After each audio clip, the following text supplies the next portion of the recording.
Joseph Waro est hospitalisé depuis 1 mois et demi dans ce centre de soins palliatifs. À 81 ans, il souffre d'un cancer incurable, mais ici, la vie continue pour cet ancien artisan en bâtiment. Bon, ça y est, c'est presque fini alors. Artiste autodidacte, il poursuit ici son œuvre commencée il y a 5 ans, une maquette de l'église de Sillaos, sa commune d'origine. C'est un escalier à l'envers. C'était une grande distraction pour à l'âge surtout que j'ai. C'est un encouragement aussi, puisque je ne peux plus faire rien et il ne peut plus rien faire non plus avec moi. Mais il soulage un peu et il change un peu les idées. À ce stade de sa vie, c'est Joseph qui guide l'équipe médicale dans sa prise en charge. Je lui ai ramené sa maquette pour qu'il puisse continuer à vivre. Parce que sinon, je suis persuadé qu'il aurait glissé vers sa finitude.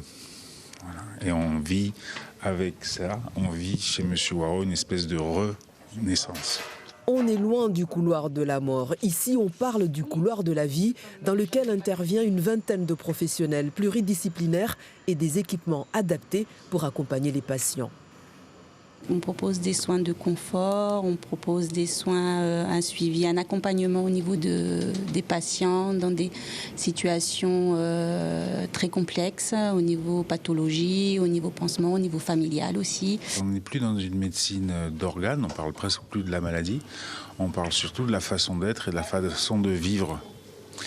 Et donc on va s'attacher au soulagement, à la bienfaisance, à la bientraitance. On essaye d'avoir une espèce de trousse à outils qui va s'adapter au cas par cas.